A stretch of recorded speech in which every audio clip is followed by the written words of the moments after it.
तिमिरन्धस्य ज्ञानाञ्जन शलाकया चक्षुरुन्मिलितं येन तस्मै श्रीगुरुवे नमः। श्रीचैतन्यमनोभीष्टं स्थापितं येन भूतले स्वयं रूप कथमजं ददति शापदान्तिकम्। वन्देऽहं श्रीगुरो श्रीयुतपदकमलं श्रीगुरुन् वैष्णवंश्च श्रीरूपं सागरजातं सगणरघुनाथं तं सजीवम् साद्वैतं सावधूतं परिजनसहितं कृष्णचैतन्यदेवं श्रीराधाकृष्णपादान् सगणललिता श्रीविशाखान्वितांश्च नमो विष्णुपदाय कृष्णप्रेष्ठाय भूतले श्रीमते भक्तिवेदान्त स्वामिनिति नामिने नमस्ते सरस्वती देवे गौरवाणी प्रचारिणे निर्विशेष शून्यवादे पाश्चात्य देश तारिणे हे कृष्ण करुणा सिंधु दीनबंधु जगत्पथे गोपेशा गोपीका कांत राधा कांत नमस्तुते त्वप्त कांचन गौरांगी राधे वृंदावनेश्वरी विश्वभानुसुते देवी प्रणमामि हरिप्रिये नमो महावदन्नाय कृष्ण प्रेम प्रदायते कृष्णाय कृष्ण चैतन्य नाम्ने गौरतिसे नमो বৃন্দায় তুলসী দেব্যয় প্রিয়ায় কেশব সুত বিষ্ণু ভক্তি দেবী সত্যবতয় নমো নমো বাঞ্চা কল্প তরুভশ্চ কৃপা সিন্ধুভ্য এব চ পতিতানাং পাবনেভ্যো বৈষ্ণবেভ্যো নমো নমো জয় শ্রীকৃষ্ণ চৈতন্য প্রভু নিত্যানন্দ শ্রী অদ্বৈত গদাধর শ্রীবাসদি গৌর ভক্তবৃন্দ হরে কৃষ্ণ কৃষ্ণ কৃষ্ণ হরে হরে হরে রাম রাম রাম হরে হরে ওম নমো ভগবতে বাসুদেবায় ওম নমো ভগবতে বাসুদেবায় ওম নমো ভগবতে বাসুদেবায় নারায়ণং নমস্কৃত্যং নরং চৈব নরোত্তমং দেবীং সরস্বতী ব্যাসং ততো জয়মুদীরয়েৎ মুখং করোতি বাচलं পঙ্গুং লঙ্ঘয়তে গিরিं যৎকৃপাতমं বন্দে পরমানন্দমাধবं শ্রীগুরুদীনতারিণं শ্রীচৈতন্য ঈশ্বরম হরি ওম তৎসৎ শ্রীমদ্ ভাগবত অষ্টম অধ্যায় প্রথম স্কন্ধের অষ্টম অধ্যায়ের আজকে 24 নম্বর শ্লোক এবং কুন্তি স্তুতির 7-8।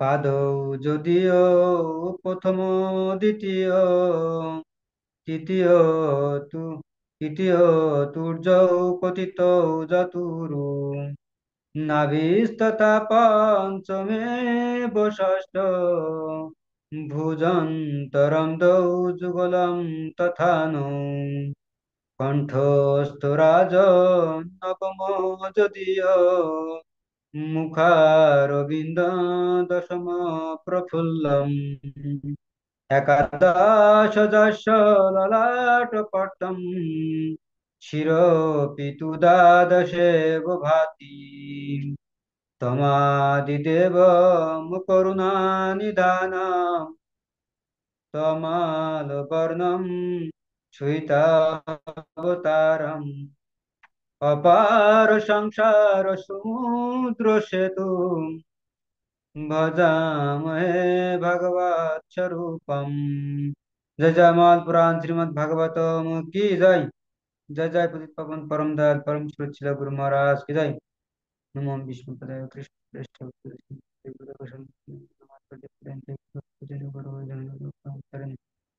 হরে কৃষ্ণ। তো আজকের এই অনলাইন প্ল্যাটফর্মে উপস্থিত সকল শুদ্ধ গৌর ভক্তবৃন্দ সকলের চরণ কমলে প্রণতি নিবেদন করছি এবং আমার পরমার্থ গুরু মহারাজ ওনার শ্রীচরণ কমলে প্রণতি নিবেদন করে আজকে আমি ভাগবত কথা শুরু করছি। তো আসলে ভাগবত ব্যাখ্যা করার মতো আসলে সেই যোগ্যতা তো আমার নেই, কিন্তু যেহেতু প্রভু আমাকে গতকালকে রিকোয়েস্ট করেছেন। তো আহ, আমি আমার সাধ্য অনুযায়ী চেষ্টা করব। আমি বেশিক্ষণ কথা বলবো না, হয়তো 30 মিনিট মতো আহ, চেষ্টা করব বলার। তো আপনারা যদি কৃপা আশীর্বাদ করেন তাহলে হয়তো এটা সম্ভব হবে। তাহলে আসলে আমার পক্ষে সম্ভব নয় ভাগবত কাউকে আস্বাদন করানোর মতো। তো আমাকে সবাই কৃপা আশীর্বাদ প্রদান করবেন। হরে কৃষ্ণ। তা আজকে এই শ্রীমদ্ ভাগবতমের প্রথম স্কন্ধের অষ্টম অধ্যায়ের 24 নম্বর শ্লোকে কুন্তী দেবী ভগবানের কাছে কি প্রার্থনা করছেন সেটা ব্যাখ্যা করা হয়েছে। জয় জয়মাল পুরাণ শ্রীমদ্ ভাগবতম কি জয়।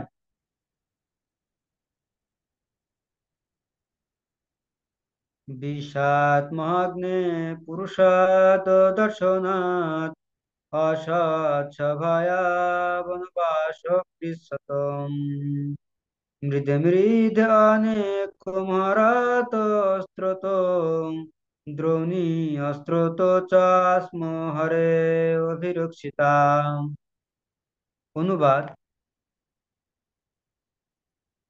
হে কৃষ্ণ, পরমেশ্বর শ্রীহরি বিষ, মহাঅগ্নি, নরখাদক, রাক্ষস, পাপ চক্রান্তময় সভা, বনবাসের দুঃখ কষ্ট থেকে এবং যুদ্ধে বহু মহারথীর প্রাণঘাতী অস্ত্রসমূহ থেকে তুমি আমাদের পরিত্রাণ করেছ।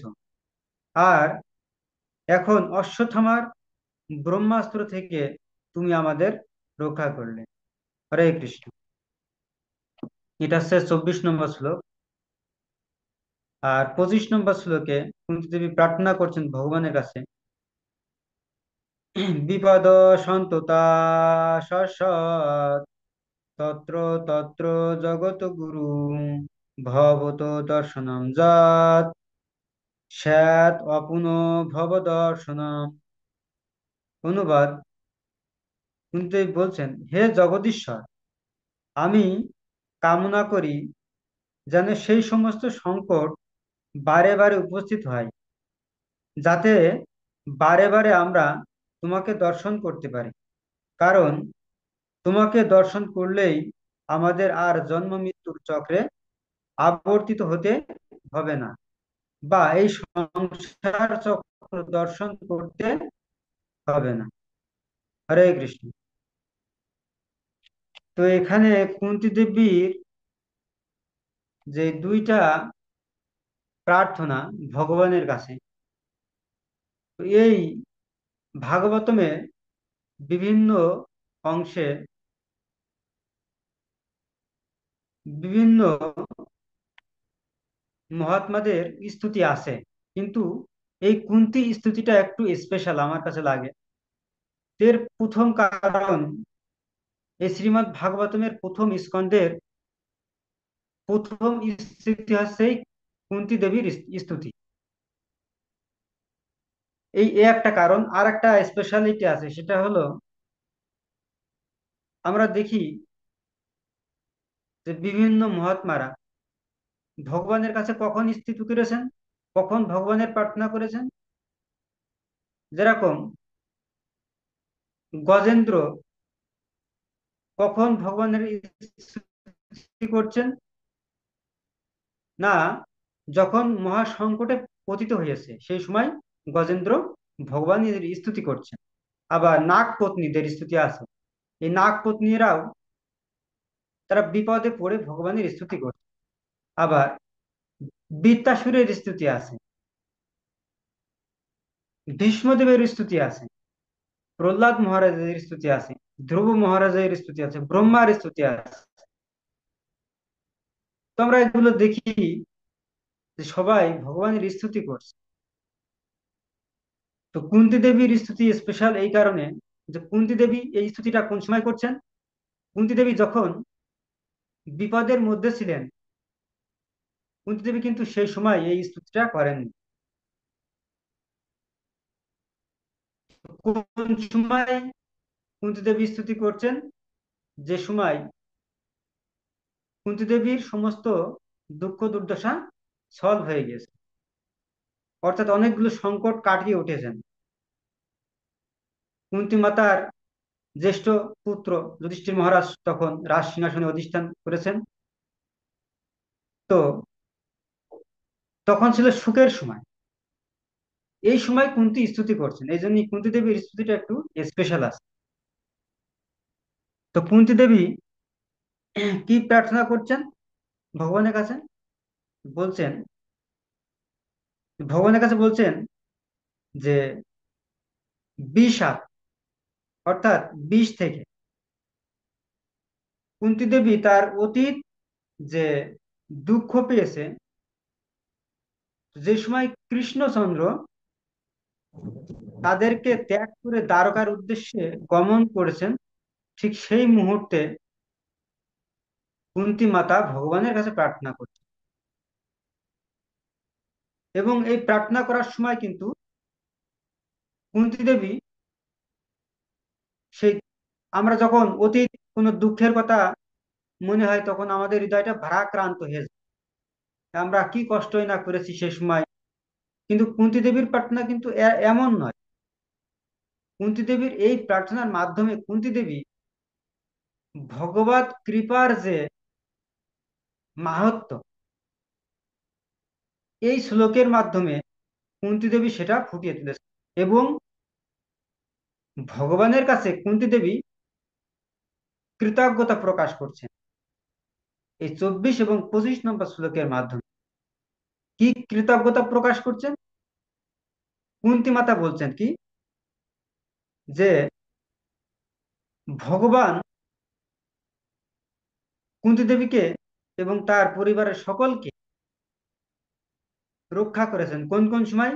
যখন ভীমকে দুর্যোধন এবং শকুনি বিষ প্রয়োগ করে, সেখান থেকে কৃষ্ণ তাদেরকে রক্ষা করেছে। এই জন্য বলছে বিষাদ মহাগ্নে, অর্থাৎ যখন তারা যৌতুক গৃহে ছিলেন, তো যৌতুক গৃহে তাদের সপরিবারে দুর্যোধন প্ল্যান করে তাদের আগুনে পুড়িয়ে হত্যা করতে চেয়েছিলেন, সেখান থেকেও কৃষ্ণ তাদেরকে রক্ষা করেছে। আবার পুরুষাদ মানে নরখাদক, আমরা জানি মহাভারতে যে পঞ্চপাণ্ডব যখন বনবাসে ছিলেন তখন হিড়ম্বা নামক একজন নরখাদক দানব তার সাথে ভীম দ্বন্দ্বে লিপ্ত হয় এবং তাকে পরাস্ত করে ভীমের সাথে হিড়িম্বার বিবাহ হয়, তার বোন। তারপরে অসৎ অর্থাৎ পাপ চক্রান্তময়, তারপরে এই যে পাপের যে চক্রান্ত সবাই হয়েছিল সভা, সেখান থেকে কৃষ্ণ তাদেরকে উদ্ধার করে। তো এই যে অতীত যে দুঃখের স্মৃতি, কুন্তী দেবী তার প্রার্থনা থেকে বলছেন যে এই সব আমার যে অতীতের দুঃখ ছিল, সেই দুঃখ দুর্দশা থেকে কৃষ্ণ আমাদেরকে কখনো ছেড়ে যাননি, কৃষ্ণ সর্বদা আমাদেরকে রক্ষা করেছেন। আর এখন অশ্বত্থামার ব্রহ্মাস্ত্র থেকে কৃষ্ণ তাদেরকে রক্ষা করলেন। এইভাবে কুন্তী মাতা ভগবানের কাছে কৃতজ্ঞতা প্রকাশ করছে। আর বলছেন কি, 25 নম্বর শ্লোকে কুন্তী মাতা বলছেন যে হে জগদীশ্বর, আমি কামনা করি যেন সেই সমস্ত সংকট আমার জীবনে বারবার আসে। তাহলে সংকট আসলে কি হবে? ভগবানকে স্মরণ করা সহজ হবে। এই জন্য কুন্তী দেবী বিশেষ করে তার প্রার্থনার মাধ্যমে এটা প্রকাশ করছেন এবং কৃতজ্ঞতা প্রকাশ করছেন, এবং সাথে সাথে এটাও প্রকাশ করছেন যে আমি কত ভাগ্যবতী যে কৃষ্ণ সরাসরি আমাকে হেল্প করেছেন, আমাকে সকল বিপদ থেকে উদ্ধার করেছেন। এই জন্য কুন্তী মাতা কৃতজ্ঞতা প্রকাশ করছেন এই 23, 24, 25 নম্বর শ্লোকের মাধ্যমে। তো এখন কুন্তী দেবীর এই প্রার্থনা থেকে আমাদের ভক্তি জীবনের জন্য কি শিক্ষণীয় দিক আছে, তো সেটা একটু আলোকপাত করার চেষ্টা করব। প্রকৃতপক্ষে কুন্তী মাতা তো প্রার্থনা করছেন, আমরা আমাদের ভক্তি জীবনে ভগবানের কাছে আমাদের কি প্রার্থনা হওয়া উচিত, এ বিষয়ে শ্রীল প্রভুপাদ চৈতন্য চরিতামৃতের মধ্যলীলার চতুর্থ অধ্যায়ের 95 নম্বর শ্লোকের ব্যাখ্যায় প্রভুপাদ বলছেন যে আমাদের প্রকৃতপক্ষে ভগবানের কাছে কি ধরনের প্রার্থনা করা উচিত। তো প্রভুপাদ বলছেন যে আমাদের ভগবানের কাছে প্রার্থনা করা উচিত। তো আমরা যদি ভগবানের কাছে নিয়মিত প্রার্থনা করি, তাহলে ভগবান আমাদের সেই প্রার্থনার প্রতি উত্তর দান করবে। এ বিষয়ে আমরা প্রভুপাদের একটা লীলা থেকে আমরা দেখতে পাই, প্রভুপাদ একবার বিদেশে একটা টেম্পল, অনেকদিন পরে প্রভুপাদ সেখানে গিয়েছিলেন খোঁজ নিতে। তো প্রভুপাদের সাথে ছিলেন তমাল কৃষ্ণ মহারাজ। তো তমাল কৃষ্ণ মহারাজ দেখছেন যে প্রভুপাদ বিগ্রহকে প্রণাম করে বিগ্রহের সাথে একটা কনভারসেশন চলছে। কি প্রভুপাদ বিগ্রহকে জিজ্ঞেস করছে যে ঠাকুর, তোমাকে কি সঠিকভাবে ভোগ নিবেদন হয়, সঠিক সময়তে বিশ্রামে কি দেয়, এরকম বিভিন্ন ইনফরমেশন দিচ্ছে। আমরা যেরকম ব্যক্তিগতভাবে কারোর কাছ থেকে বিভিন্ন ইনফরমেশন নেওয়ার চেষ্টা করি। তো তখন তমাল কৃষ্ণ মহারাজ তখন এটা দেখে অ্যাস্টনিশড হয়ে গেছে। তারপরে প্রভুপাদের রুমে গিয়েছেন। রুমে যাওয়ার পরে সেখানকার যে টেম্পল প্রেসিডেন্ট ছিলেন উনি এসেছেন। এসে প্রভুপাদের কাছে সেই যাবতীয় তথ্য উপস্থাপন করছেন যে আহ, এই মন্দিরে কখন কি সেবা পুজো হয়, কি কি করা হয়। তো তখন প্রভুপাদ সেই টেম্পল প্রেসিডেন্টকে থামিয়ে দিয়েছে। থামিয়ে দিয়ে তো সেই টেম্পল প্রেসিডেন্টকে বলছেন যে আমি সব জানি। তো তখন প্রেসিডেন্ট জিজ্ঞেস করছেন যে প্রপাত আপনি কিভাবে জানেন এটা। তো তখন প্রপাত বলছেন যে আমি এভাবে আমি জানি। তখন তমাল কৃষ্ণ মহারাজ এখানে প্রপাতকে জিজ্ঞেস করছেন যে প্রপাত, আহ আপনি মানে তমাল কৃষ্ণ মহারাজ তখন এটাকে একটু একটু মানে ক্লারিফাই করছে বা একটু ব্যাখ্যা করছে যে প্রপাত আপনার ভিতরে আত্মারূপে যে ভগবান আছেন, সে ভগবানকে আপনাকে সবকিছু বলে দিয়েছে। তখন প্রপাত বলছে না। প্রপাত একটু রেগে গিয়েছে। তখন রেগে একটু রাগান্বিত স্বরে তমাল কৃষ্ণ মহারাজকে বলছে না, বিগ্রহ বিগ্রহের সাথে আমার কথা হয়েছে এবং বিগ্রহ আমাকে বলেছে। তো এই লীলার মাধ্যমে আমরা বুঝতে পারি যে প্রপাত চাইছেন যে আমরা যেন একটা টাইম, একটা সময়ে আমরা যেন সেই স্তরে উন্নীত হই যে আমরা ভগবানের কাছে প্রার্থনা করব। তো আসলে এই প্রার্থনা মানে কি? প্রার্থনা মানে হলো ভগবানের সাথে কথা বলা। এই ভগবানের সাথে কথা বলাটাই হলো প্রার্থনা। তো প্রকৃতপক্ষে আমাদের প্রার্থনা হওয়া কি হওয়া উচিত? প্রার্থনা মানে কিন্তু এই নয় যে আমাদের যে প্ল্যান আছে সেই প্ল্যানটা ভগবান সাকসেসফুল করবে বা আমাদের প্ল্যান অনুযায়ী সবকিছু ভগবান করে দেবে। প্রার্থনা মানে এইটা যে ভগবানের যে প্ল্যান আছে সেই অনুযায়ী আমরা যেন আমাদের জীবনকে পরিচালিত করতে পারি। এই জন্য আমাদের ভগবানের কাছে প্রার্থনা করা উচিত যে হে ভগবান, আপনি যেহেতু আমার লাইফের ডিজাইনার, আমার জীবনের পরিকল্পনাকারী, অতএব আমাকে সেই বুদ্ধিটা দিন যেন সেই বুদ্ধির বিনিময়ে আপনার পরিকল্পনাটা আমি যেন বুঝতে পারি এবং সেই অনুযায়ী আমার জীবনটা আমি পরিচালিত করতে পারি। এটা হচ্ছে আমাদের প্রার্থনা। তো প্রপাত ভক্তি রসামৃত সিন্ধু গ্রন্থে এক জায়গায় আমি পড়ছিলাম, অনেকদিন আগে, আমার খেয়াল নেই কোন অধ্যায়ে পড়ছিলাম। সেখানে প্রপাত ব্যাখ্যা করছিলেন যে আমাদের উচিত বিভিন্ন মহাজনদের পদাঙ্ক অনুসরণ করে তারা যে ভাবে ভগবানকে স্তুতি করেছেন, প্রার্থনা করেছেন, সেইগুলো আমাদের মুখস্থ রেখে সেই প্রার্থনাগুলো আমাদের প্র্যাকটিস করা উচিত। অর্থাৎ ভগবানের গুণকীর্তন কিভাবে করতে হয় সেটা সব থেকে ভালো বোঝেন কারা? যারা ভগবানের শুদ্ধ ভক্ত। সেক্ষেত্রে প্রভুপাদ সাজেস্ট করছিলেন যে যেরকম ব্রহ্ম সংহিতা, তারপরে আমাদের এমনি শ্রীমদ্ ভাগবতমে ব্রহ্মার স্তুতি আছে, তারপরে এই যে কুন্তী দেবীর স্তুতি আছে, বিশ্বদেবের স্তুতি আছে, প্রহ্লাদ মহারাজের স্তুতি আছে, তারপরে গজেন্দ্রের স্তুতি আছে। এই স্তুতিগুলো আমাদেরকে উম যদি আমরা প্রতিদিন বলতে থাকি, তাহলে এইটাই হচ্ছে ভগবানের কাছে প্রার্থনা করা। কারণ এর মাধ্যমে ভগবানকে খুব সহজেই খুশি করা যায়। যেরকম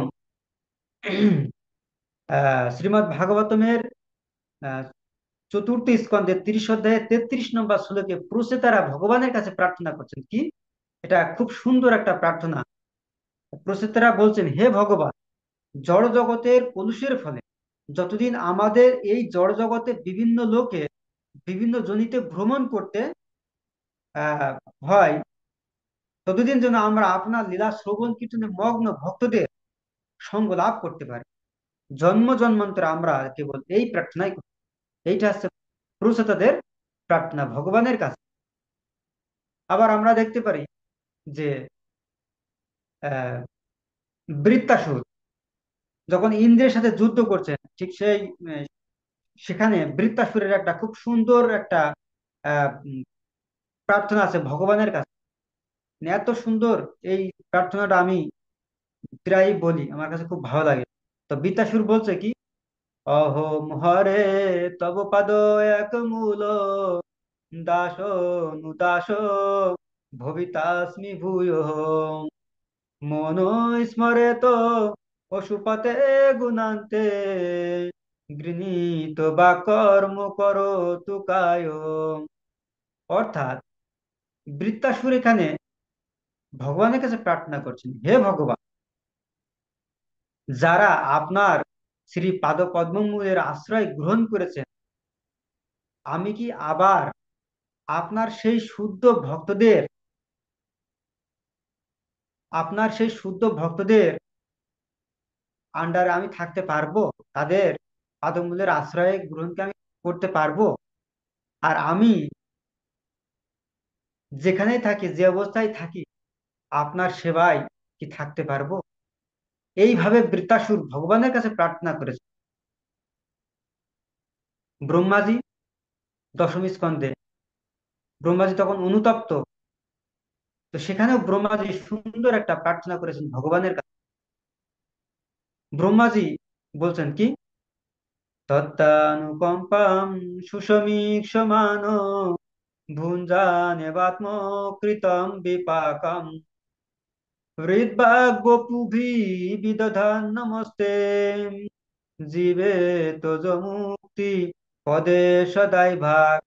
ব্রহ্মাজি এখানে স্বীকার করছে, ভগবানকে বলছেন, হে ভগবান, যারা আপনার অনুকম্পা লাভের আশায় তাদের পূর্বকৃত পাপ কর্মের ফল ভোগ করতে করতে তাদের হৃদয় বলছে হৃদ বাক বপুবি, অর্থাৎ হৃদয় বাক্য এবং শরীরের দ্বারা আপনাকে প্রণতি নিবেদন করে জীবন যাপন করে, জীবন ধারণ করে, তারাই প্রকৃতপক্ষে মুক্তি লাভের একমাত্র অধিকার। তো ব্রহ্মাজি বলছেন এখানে, আমি বর্তমান জন্মে আমার যে পাপ কর্মের ফল আমি ভোগ করছি, এটা আমার নিজেরই কৃত কর্মের ফল আমি ভোগ করছি। এর জন্য এক চুলো পরিমাণ অন্য কেউ দায়ী না। ভগবান নয়, কোনো পাড়া প্রতিবেশী নয়, কোনো আত্মীয় স্বজন নয়, কেউই নয়, একমাত্র আমি দায়ী আমার কৃতকর্মের ফলের জন্য। আমরা অনেক সময় যখন দুঃখের ভিতরে থাকি, যদি কেউ আমাদেরকে দুঃখ দেয়, তো আমরা আমাদের অনুভূতিটা কেমন হয়, যে আমার দুঃখের কারণ অমুক ব্যক্তি বা অমুক ঘটনা। কিন্তু ব্রহ্মাজি এখানে আমাদের শিক্ষা দিচ্ছেন কি, প্রকৃতপক্ষে আমার কর্মফলের জন্য কেউ দায়ী না। আমি যে বর্তমানে শাস্তি ভোগ করছি, এটা হচ্ছে আমারই কর্মের ফল। তো প্রভুপাদ এইটাই বলছেন যে সেই ভক্তির সমৃদ্ধ সিন্ধু গ্রন্থে, যে আমরা আমাদের প্রকৃতপক্ষে উচিত এই মহাত্মাদের স্তুতিগুলি আমরা মধ্যে মাঝে আমরা যখনই অবসর পাবো তখনই আমরা এই স্তুতিগুলো আমরা পাঠ করি। তো যদি আমরা এই যে মহাত্মাদের স্তুতি আমরা পাঠ করি তাহলে কি হবে? তো এই যদি আমরা প্রার্থনা করি তাহলে প্রার্থনার যে শক্তি সেই শক্তি আমাদের ভিতরে সঞ্চারিত হয়। কিভাবে? আমরা জানি যে আমাদের মন, এই মনটা হচ্ছে সব থেকে শক্তিশালী।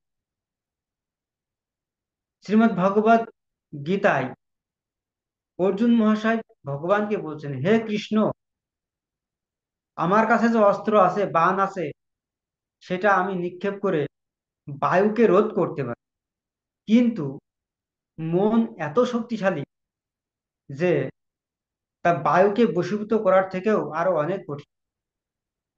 তাই মনকে কিভাবে নিয়ন্ত্রণ করা যায়? তখন কৃষ্ণ বলছেন কি, অভ্যাস নে তো কোনতেও বৈরাগ্যেন চক্রিত। তার মানে কি, আমরা যদি স্তুতি করি ভগবানের কাছে, তাহলে এই যে মহাজনরা, এই যে আহ কুন্তী দেবী যে প্রার্থনা করেছে যে কি, যে হে জগদীশ্বর, আমি কামনা করি যেন সেই সমস্ত সংকট বারে বারে উপস্থিত হয়, যাতে আমরা আপনাকে দর্শন করতে পারি। তার মানে আমরা বিপদ আসলে ভগবানকে ডাকি। কিন্তু কুন্তী মহারানীর কাছ থেকে আমরা শিক্ষা পাচ্ছি কি, যে না, আমাদের, আমরা বিপদ থেকে উদ্ধার পেলেও কি, বিপদের মধ্যে থাকলেও কি, না পেলেও কি, আমাদের সর্বদা ভগবানের স্তুতি করা উচিত। তো আমাদের মন শক্তিশালী হবে যদি আমরা সর্বদা আমরা ভগবানের স্তুতি করি। কিরকম? আমাদের এই মনের ধর্ম আছে সংকল্প এবং বিকল্প। তো সংকল্প মানে কি?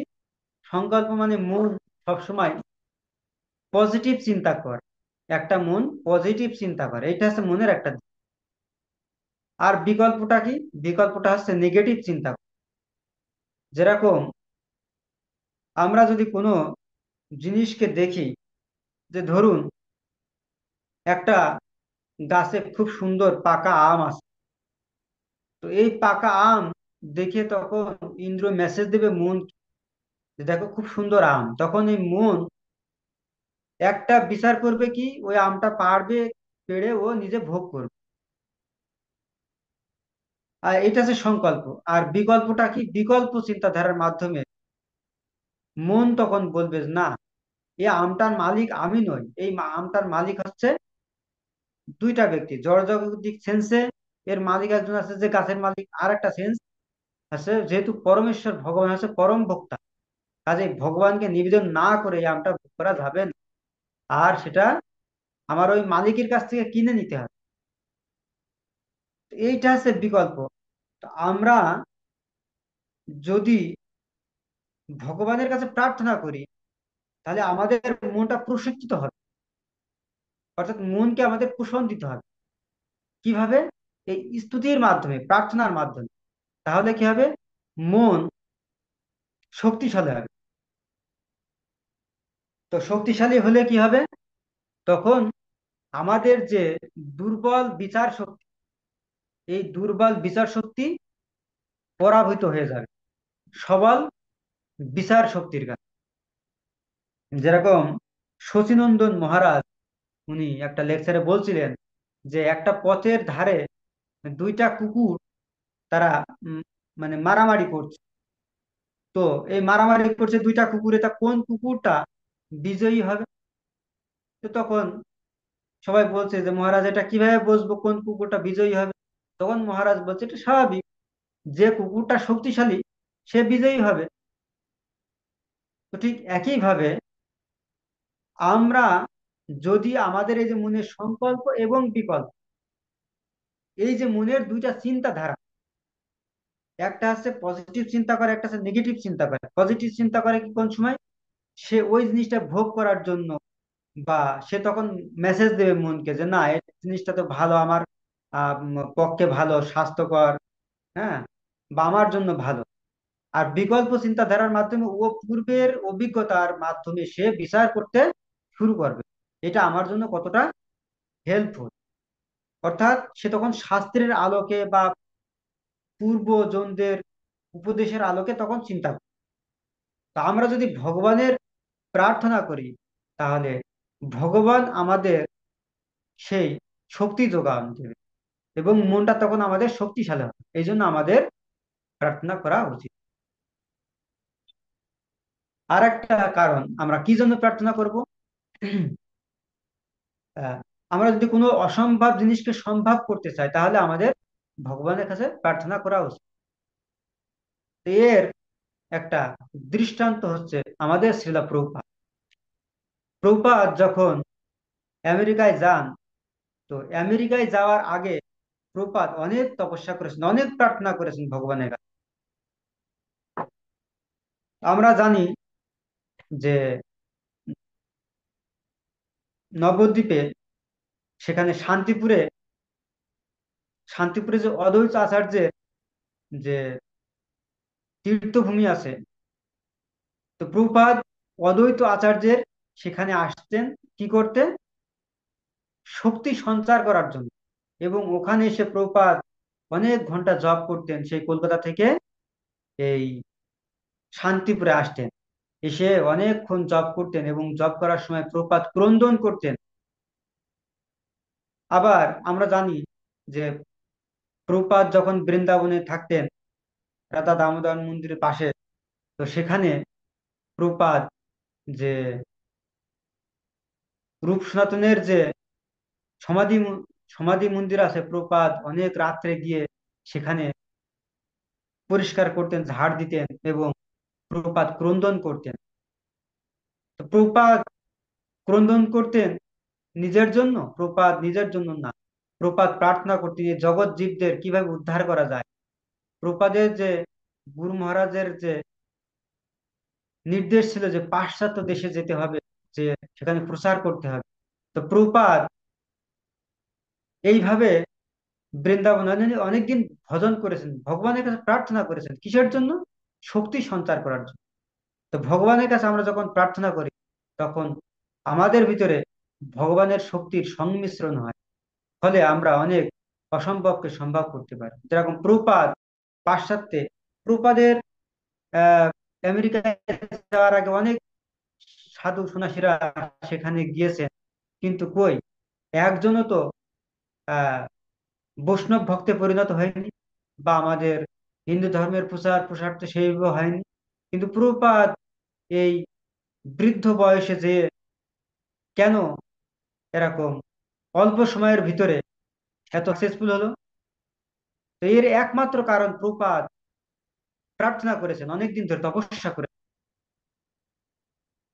তো এর মাধ্যমে আমরা এই কুন্তী দেবীর এই স্তুতির মাধ্যমে আমরা এটা বুঝতে পারি যে আমরা যখন কোনো অসম্ভবকে সম্ভব করতে চাই, আমরা যদি ভক্তি জীবনে ডেভেলপ করতে চাই, তাহলে আমাদেরকে অবশ্যই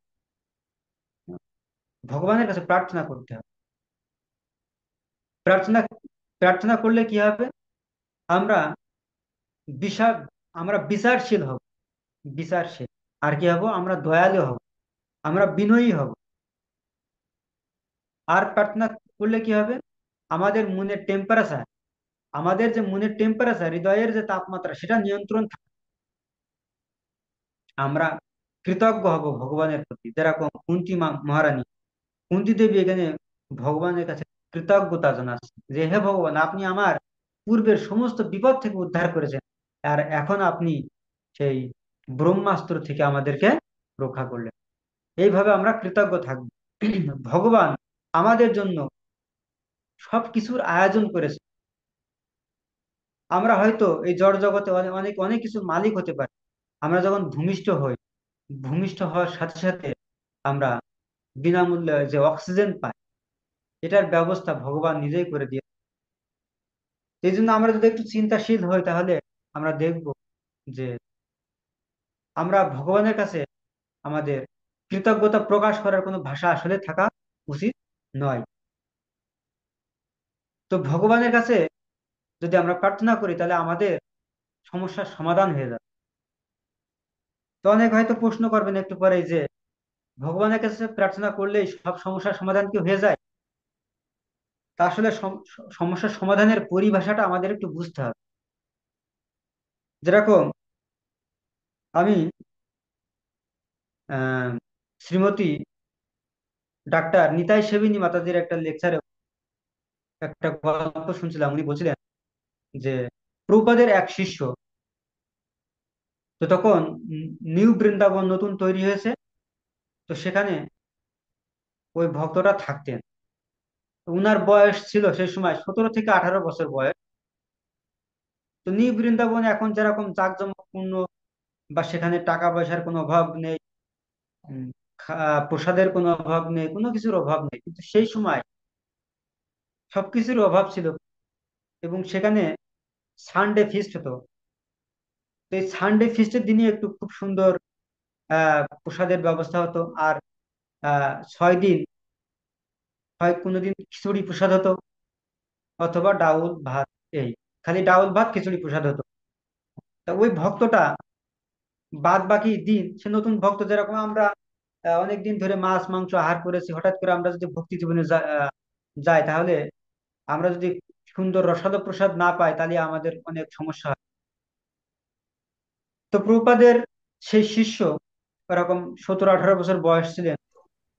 তো সেই সময় একটা ক্লাসে উনি এরকম এক মহারাজের কাছ থেকে শ্রবণ করছেন যে আমরা যদি ভগবানের কাছে প্রার্থনা করি তাহলে ভগবান সেই সমস্যা থেকে সবারকে উদ্ধার করে।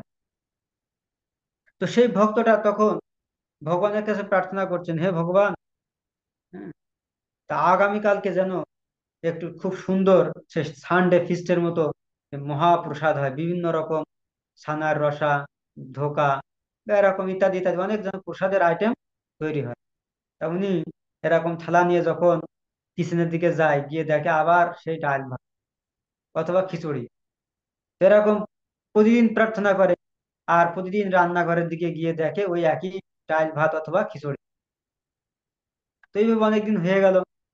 তা উনি আহ এইভাবে ভাবছেন আর নিরাশ হন, কিন্তু তার প্রার্থনা চালিয়ে যেতে থাকে।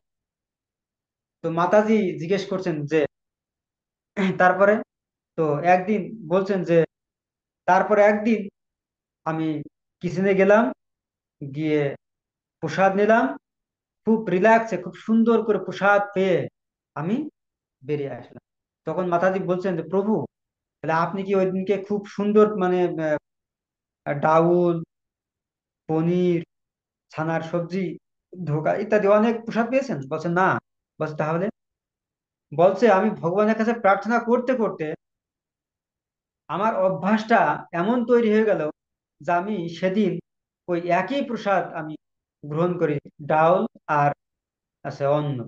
তো এতে আমার খুব রিল্যাক্স আনন্দে প্রসাদ পেয়ে সেই সানডে ফিস্টের মতো যে বিভিন্ন রকম আইটেম থাকে, ঠিক সেই রকম আহ তৃপ্তি সহকারে আমি প্রসাদ পেয়ে বেরিয়ে আসলাম। তো দেখুন, এ একটা জিনিস, ভগবান আপনার বা আমার জীবনের সমস্যার সমাধান কিভাবে করবে? আমাদের সহ্য ক্ষমতা বাড়িয়ে দেবে। হয়তো আমাদের এক যে কোনো একটা সমস্যার সমাধান কিন্তু আহ ভগবান সবসময় সমস্যার সমাধান ওইভাবে করেন না। ভগবান কি করেন, আমাদের সেই সমস্যাটা সমাধান না করে আমাদের সহ্য ক্ষমতা বাড়িয়ে দেন। অর্থাৎ ভগবান এইভাবেও সমস্যার সমাধান করেন। তো এইটা হলো প্রার্থনার শক্তি। তো আমরা যদি ভগবানের কাছে প্রার্থনা করি তাহলে কি হবে? ভগবানের একটা সুগন্ধি আছে, সেই সুগন্ধিটা আমাদের ভিতরে প্রবেশ করবে। যেরকম আমরা যদি কোনো ময়লা বা নোংরা নিয়ে নাড়াচাড়া করি, তো নোংরা ঘাঁটতে ঘাঁটতে কি হবে, তখন এই নোংরাটা ছিটকে আমাদের গায়ে লাগবে। তো আমরা যখন ভগবানের প্রশংসা করব, ভগবানের প্রার্থনা করব, তখন ভগবানের যে সুগন্ধিটা আছে সেই সুগন্ধিটা আমাদেরকেও স্পর্শ করবে। সেই গুণগুলো আমাদের ভিতরে যৎ কিঞ্চিত পরিমাণে প্রকাশ পাবে। তা না হলে প্রভুপাদ এই বৃদ্ধ বয়সে প্রপাদের এরকম কোনো কণ্ঠ ছিল না যে এরকম আমাদের বর্তমান জর্জাগতিক যে গায়করা আছে সেই কণ্ঠ দিয়ে সবাইকে আকৃষ্ট করবে। প্রপাত কি দিয়ে আকৃষ্ট করেছে? প্রপাদের আপনারা আমরা দেখি যে সেই সময়কার যে রেকর্ড আছে, রেকর্ড গুলো বাজ প্রপাত যখন রাধা মাধব কীর্তন করতেন, আমরা যদি ওই সেন্সে বিচার করি তাহলে প্রপাদের কণ্ঠস্বর ভালো না। কিন্তু প্রপাত কি দিয়ে আকৃষ্ট করেছে? প্রভুপাদ আকৃষ্ট করেছে ভগবানের সেই শুদ্ধ কথা দিয়ে। এই শুদ্ধ কথা দিয়ে সবার হৃদয়কে আকর্ষণ করেছে, যার ফলে প্রভুপাদ সেই পাশ্চাত্য দেশের মিলসদেরকে ভক্তে পরিণত করতে পেরেছে। এই জন্য আমাদের সকলেরই, আমাদের মহাজনদের যে স্তুতি আছে শ্রীমদ্ ভাগবতমে, এই স্তুতিগুলো আমাদের মুখস্থ করা উচিত। যেরকম আমি ব্যক্তিগতভাবে আমি কিছু স্তুতি মুখস্থ করে রেখেছি। যেরকম আমি যখন সকালবেলা, তখন আমার শুধু হাতই চলে, কিন্তু অন্য কোনো সেবা থাকে না, তখন আমি কি করি, এই স্তুতিগুলো আমি একটু একটু করে আওড়াই। যেরকম ব্রহ্ম সংহিতাটা আমি, যদি আমার গলায় সুর নেই কিন্তু আমি আমার মতো করে ব্রহ্ম সংহিতাটা আমি উচ্চারণ করি, তাহলে কি হয়, এর ফলে আমার হৃদয়ে মানে কোমলতা ভাব আসে যে আমি ভগবানের প্রশংসা করছি। তো এইটা হচ্ছে ভগবানের যে দিব্য মহিমা, গুণকীর্তন করার এইটা হচ্ছে মহিমা। তো এই জন্য আমাদের উচিত, আমরা যেখানে যেভাবে থাকি, যখনই সময় পাই আমাদের উচিত যে ভগবানের গুণ মহিমা কীর্তন করা, ভগবানের প্রতি কৃতজ্ঞতা প্রকাশ করা। যেরকম আমরা যদি ব্রহ্ম সংহিতার কথা বলি, তো সেখানে সব গুণ মহিমা কীর্তন করা আছে, মানে ভগবান কেমন, ভগবান দেখতে কেমন, ভগবানের গুণাবলী কেমন, এই সবগুলো ব্রহ্মাজি এই ব্রহ্ম সংহিতার মাধ্যমে ফুটে চলেছে। আমি যেদিন প্রথম আহ ছিল শ্রীমৎ ভক্তিসারু স্বামী গুরু মহারাজের সেই সুললিত কণ্ঠে ব্রহ্ম সংহিতা আমি প্রথম আমি শ্রবণ করি। তো ব্রহ্ম সংহিতা আমি যখন শ্রবণ করি, পরে আমার মনে হয় যে আমি এটা মুখস্থ করি। তো আমি যখন মুখস্থ করতে গেলাম দেখলাম অনেক কঠিন, মানে এটা আসলে হৃদয়ঙ্গম করা কষ্ট। পরে আমি শ্রবণ করতে লাগলাম।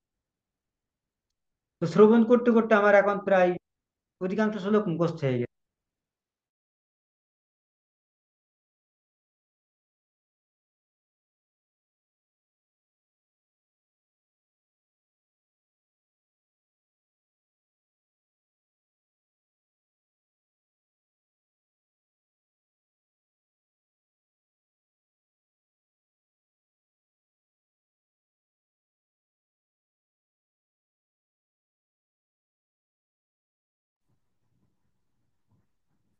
প্রভু কি আটকে গেছেন?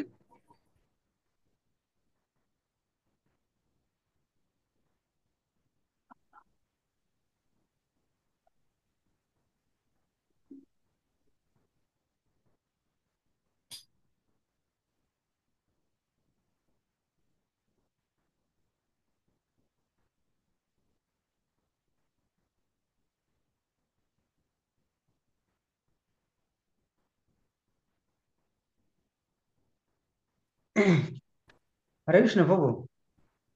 আমার এখানে কারেন্ট নেই, কারেন্ট চলে গেছিল, যার কারণে একটু ডিস্টার্ব হয়েছে। যাই হোক, তো আমি যেটা বলছিলাম যে আমি যে সময় প্রথম এই ব্রহ্ম সংহিতা আমি শ্রীমৎ ভক্তিসারু স্বামী গুরু মহারাজের সলিল কণ্ঠে থেকে আমি শ্রবণ করি, তো সেই সময় আমার এই আকৃষ্ট হয় আমি ব্রহ্ম সংহিতাটা পাঠ করব নিয়মিত। তো ঠিক আহ মহারাজ তখন বলছিলেন যে ব্রহ্ম সংহিতাটা হচ্ছে যে সমস্ত বৈদিক শাস্ত্রের সার হচ্ছে শ্রীমদ্ ভাগবতম, আর এই ভাগবতমের সার হচ্ছে ব্রহ্ম সংহিতা। তো এই জন্য আমাদের ব্রহ্ম সংহিতা বা আমাদের যে কোনো, যার যেটা ভালো লাগবে যে স্তুতিটা, এটা আমাদের সর্বদা আহ, একটু একটু করে আমাদের চর্চা করা উচিত। তো এই বলে আজকে আমি আমার ভাগবত কথা বিশ্রাম নিচ্ছি। তো সকলের রাতুল চরণে আমি আবার ধন্যবাদ প্রণতি জ্ঞাপন করছি। তা আমার যদি কোনো ভুল ত্রুটি হয়ে থাকে, আপনারা সবাই নিজ গুণে আমাকে ক্ষমা করবেন। হরে কৃষ্ণ। হরে কৃষ্ণা। হরে কৃষ্ণ। অত্যন্ত মানে প্রাঞ্জল ভাষা এবং অপূর্ব ব্যাখ্যা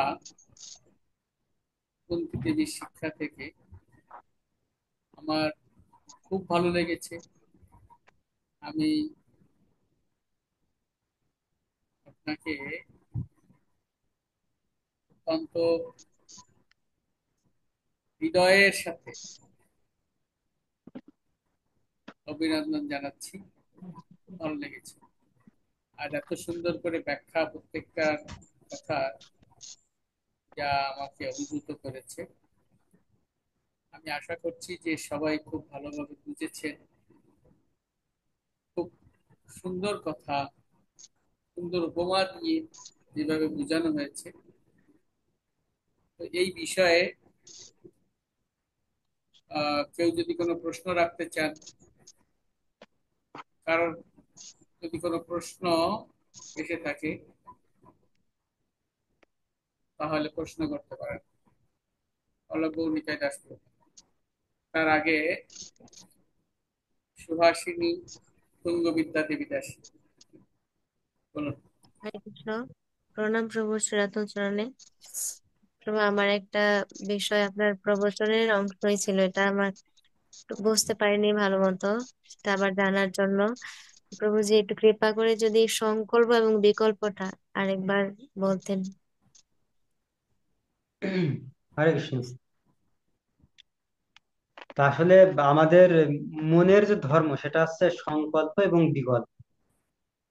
এই সংকল্পটা মূলত মন সবসময় তার সুবিধা অনুযায়ী, অর্থাৎ সে শাস্ত্র জ্ঞান বিচার করবে না, আপাত দৃষ্টিতে তার যেটা ভালো লাগবে সেটাই সে চিন্তা করতে শিখে। সেটা হচ্ছে সংকল্প। যেরকম আমি একটা উদাহরণ দিই, যে ধরুন আজকে আমার এই মুহূর্তে আমার হাতে মোবাইল আছে, আমার মনে হলো যে আমি একটু সিনেমা দেখবো। তো এটা আছে আমার মনের চাওয়া, এটা আছে আমার মন সংকল্প করে ফেলেছে আমি সিনেমা দেখবো। পাশাপাশি এটা একটা একটা যুক্তি, মন দেবে যে এখন সময় আছে, একটু সিনেমা দেখে নিলে কি হবে, বা একটু নাটক বা যাই হোক যেটা আমাদের উম, ভক্তি জীবনের অনুকূল না, সেটা আমাদের মন মেসেজ দেবে, আমাদের সেটা করার জন্য অনুপ্রাণিত করবে। আর বিকল্পটা কি?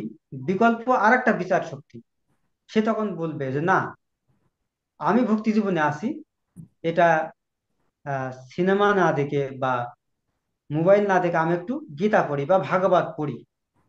অর্থাৎ মন তখন এটার বিরুদ্ধে কাজ করবে। এটা হচ্ছে বিকল্প। সংকল্প আর বিকল্প, অর্থাৎ সংকল্পটা সবসময় ও পজিটিভ চিন্তা করবে, ও মানে ওর ওর যেটা ভালো লাগবে ও সেটাকে পজিটিভ দিক নিয়ে ইয়ে করবে। যেরকম মনে করুন যে আমি একটা মেয়েকে ভালোবাসি, এখন ভালোবাসি তার মানে তাকে বিবাহ করতে হবে। তো তখন সেই মেয়েটার কি কি খারাপ গুণ আছে সেটা আর আমি দেখবো না, মানে আমাকে পেতে হবে সেটা।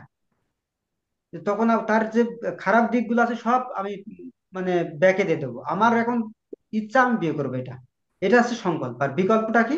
তখন ও শাস্ত্র জ্ঞান দিয়ে বিচার করবে বা তার পূর্ব অভিজ্ঞতা দিয়ে বিচার করবে যে আমার পক্ষে সঠিক হবে কিনা, বা এর কি কি প্রতিবন্ধকতা আছে, এইগুলো এইটা হচ্ছে বিকল্প।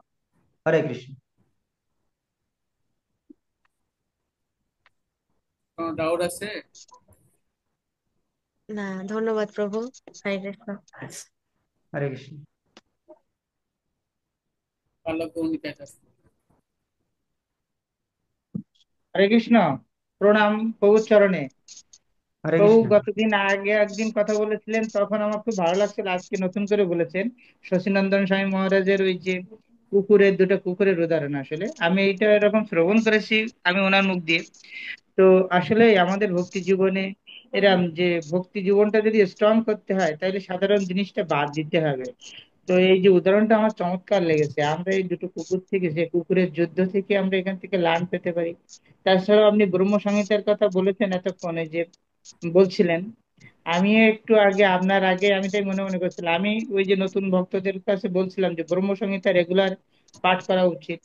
তো এখানে ভগবত সার সে সম্পর্কে বললেন। আসলে আমাদের প্রার্থনা আমাদের হৃদয়কে নির্মল করে, আপনি সেটা বলে তুলে ধরার চেষ্টা করেছেন খুব সুন্দরভাবে। তা আমি খুব আনন্দ পেয়েছি আপনার কথায়। আপনি খুব সুন্দর প্রাঞ্জল ভাষায় নিজের মতো করে সুন্দর করে উপস্থাপন করেছেন। তা আপনি এরকম সুন্দর সুন্দর ভাবে এরকম উপস্থাপন করবেন আমাদের মাঝে, এই আশাবাদ ব্যক্ত করছি। এবং আপনি হলো সুন্দর সুন্দর ভাবে এরকম প্রবচন দিবেন, আমাদের সঙ্গে থাকবেন, মাতাজির সঙ্গেও নিবেন, হরে কৃষ্ণ। মাতাজিদের আজকে দেখছি না। হুম, হরে কৃষ্ণ। প্রভু, আমার এখন এই মুহূর্তে একটা প্রভুপাদের একটা লীলা মনে পড়ে গেল। সেটা হচ্ছে প্রভুপাদ কে তার এক ভক্ত মানে শিষ্য জিজ্ঞেস করছে প্রভুপাদকে যে প্রভুপাদ, আহ কেউ ভক্তি জীবনে উন্নতি করছে তা সেটা আমরা মানে বাইরে থেকে কিভাবে বুঝবো? আসলে বোঝা তো সম্ভব না, তো বাইরে থেকে আমরা কিভাবে বুঝবো? তো তখন প্রভুপাদ বলছে যে যে দেখো, কোনো ভক্তের মুখ থেকে যদি কোনো ভক্তের প্রশংসা বের হয়, যেরকম আমাদের মোমবাতিটা আছে টাইট থাকে, কিন্তু যখন ওটা জ্বলা শুরু করবে, যখন আলো দিতে শুরু করবে, ও তখন বলতে মানে তখন টাইট থেকে কমল হবে আস্তে আস্তে। তো কোনো ভক্ত উন্নতি করছে কিনা ভগবত ভক্তিতে, তাহলে সেটা বুঝতে হবে তার মুখ দিয়ে অন্য ভক্তের প্রশংসা বের হচ্ছে। ঠিক আছে? তা আমি একটা জিনিস খেয়াল করি যে এখানে অধিকাংশ ভক্তরাই মানে আহ ভক্তদেরকে উৎসাহিত করার জন্য প্রশংসা করে, বিশেষ করে আপনি এবং সুবলতা নাই বাবু। এটা আমি দেখে মুগ্ধ হই, কিন্তু মানে আমার হৃদয় এত কঠিন, মানে আপনারা দেখেন হয়তো, বাস্তবেই দেখেন যে আমি মানে প্রশংসা করতে পারি না। মানে এটা যেন আমার কিনে আনতে হয়, হ্যাঁ। মানে এটা আমি খুব মানে আমার প্রতিবন্ধকতা আমার ভক্তি জীবনের জন্য। তা আসলে না, আপনারা শোনেন বা শুধু ভক্তরা প্রশংসা করবে এটা স্বাভাবিক, আমার ভালো লাগে প্রশংসা শুনতে ব্যক্তিগত ভাবে, কিন্তু আমি করতে পারি না। না, আসলে এরকম নয়। আপনার সঙ্গে আমার মনে হয় প্রথম সাক্ষাৎ হয়েছিল রূপ সনাতন স্মৃতিচিত্ত ধামে। তো আসলে আমরা দেখছি আমাদের ভিতর যে অভিব্যক্তিটা আছে ভগবানের ভিতরে, সেটা আছে। এই প্রশংসা মানে আপনিও যেমন খুশি হন আমিও খুশি হই, আসলে এটা আমাদের চিরাচরিত স্বভাব। কেন স্বভাব চিরাচরিত? ভগবানও তার গুণগান পছন্দ করেন। তো ভগবানের অংশ হওয়ায় আমরা সবাই সেই প্রশংসাটা শুনতে পছন্দ করি। সেই জন্য আমরা যদি প্রশংসা করি, এবং আপনি বলছেন প্রভুপাদের ওই লীলাটা, এটা এমন হলো প্রভুপাদের হলো অন্য আগেও শুনেছি যে ওই বিগ্রহের সঙ্গে কথা বলছেন, যে বিগ্রহ আমার সঙ্গে সব বলেছে, কমল কৃষ্ণ স্বামী মহারাজের উপর রেগে গেছে যে বিগ্রহ আমার সঙ্গে বলেছে, আমার কেন ভিতরে পরমাত্মা এ করবে। তো এবং ওই মন্দিরে সঠিক সময় আপনি বলেছেন সঠিক সময়ে ঠিক মতো ওই ভগবানের ভোগ টোগ অফারিং হতো না। কিন্তু ওই যে মন্দিরের প্রেসিডেন্ট বলছে হ্যাঁ আমি তো ঠিক মতো সব দিই। তা বলছে চুপ করো তুমি, তাহলে আমার তো এই এ বিগ্রহগুলো সবাই আমার সঙ্গে বলেছে কখন কি হয় না হয়। তো আসলে ভগবানের সঙ্গে যদি এরকম মাধবেন্দ্র পুরীপাদের আমরা দেখেছি, তাই না? তো যারা শুদ্ধ ভক্ত, শুদ্ধ ভক্তরা ভগবানের সঙ্গে হলো এলা কথা বলতে পারে, এরকম অনেক উদাহরণ আছে। আমি যেহেতু এটা আমাদের প্ল্যাটফর্ম, এবং এই প্ল্যাটফর্মে তো আমরা সবসময় আমাদের সুন্দর সুন্দর অভিব্যক্তি আমরা হলো তুলে ধরবো। তো আমাদের গৃহে একবার প্রভুপাদের একজন শিষ্য আসছিলেন, ওনার নাম অতুল প্রভু, একদম প্রভুপাদের ডাইরেক্ট শিষ্য। তো গুরু মহারাজ পাঠিয়েছিল কোনো একটা কারণে। তো ওই অতুল প্রভুর কাছে জিজ্ঞাসা করছি, তো অতুল প্রভু বলছেন, আমরা বলছি যে আমাদের বলছে আমাদের গিরি আসছে, তো আমরা বলছি যে আমরা প্রভু কি আপনি কি শুনতে চান আপনারা, যেহেতু অনেক ভক্তরা এসছে উনি আসার পরে আমাদের গিরিতে। তা আমরা বললাম যে আমরা ভগবানের কথা তো অনেক জায়গায় শুনি, তা আমরা প্রভুপাদের কথা শুনতে চাই। তা উনি প্রভুপাদের একটা লীলা বললেন যে ওনারা যাচ্ছে একসঙ্গে। তো একসঙ্গে যাচ্ছে মানে প্রভুপাদ কতটা শুদ্ধ ভক্ত আমি সেটা বলার জন্য আমি এই কথাটা বলছি, এই গল্পটা বলছি আসলে। যে তো বলছে যে প্রভুপাদ তো আমরা তো পিঁপড়া ছিলাম। ওই ভক্ত বলছে আমরা হলো একদম জঘন্য পিঁপড়া ছিলাম। প্রভুপাদ এরকম মাটিতে এরকম খপ করে তুলে ধরে নিয়ে আমাদের পকেটে তুলে নিয়ে আমাদেরকে এই সুন্দর জীবন দান করেছে, এইভাবে বলছে। তো আমার মেয়ে সেখানে ওই যে ইংরেজি বাংলায় অনুবাদ করছিল, উনি ইংরেজিতে বলছিলেন। আর একটা জিনিস বলছে যে প্রভুপাদ একটা মন্দিরে গেছে, সেই মন্দিরটা হলো ভূতের বাড়ি। মানে মন্দিরটা তখন হয়নি, ওই বাড়িটা কিনতে চাইছে, সবাই বলছে যে হলো এইটা কেনা যাবে না, এখানে ভূত, এখানে ভূত। তো তখন প্রভুপাদ বলছে না আমরা এটা কিনবো। তো কেনার পরে ওই বাড়িতে যখন প্রভুপাদ গেছেন, প্রভুপাদের সঙ্গে আরো ওই যে সন্ন্যাসী ভক্তরা তো ছিল সঙ্গে, তো প্রভুপাদ যখন যাচ্ছে ওই বিল্ডিং এ উঠছে, তখন ওই প্রভুপাদের পা ধারে যেন কারা আসে, আর প্রভুপাদ ওই তার দণ্ড দিয়ে ইয়ে করছে, এরকম সরাই দিচ্ছে, এরকম সরাই দিচ্ছে, আর বলছে সরো সরো। তো তখন আর কেউ দেখতে পাচ্ছে না কিছু। তখন ওই অতুল বউ বলছেন, তো তখন জিজ্ঞাসা করছেন বলে যে প্রভুপাত, ওই যখন ঘরের ভিতর চলে গেল, তো যাওয়ার পর আপনি কার সঙ্গে কথা বলছিলেন? তা বলছে এখানে কয়েকজন ভূত এসে আমার ওই যে পায়ে চরণ এ করতেছিল, চরণ করতেছিল, তো আমি তখন ওই যে এই দণ্ড দিয়ে সরাই দিচ্ছিলাম। তো মানে প্রভুপাদের কাছে চরণেও আসতেছে ভূতরাও, যাতে উদ্ধার হইতে পারে, অতুল প্রভু বলছেন।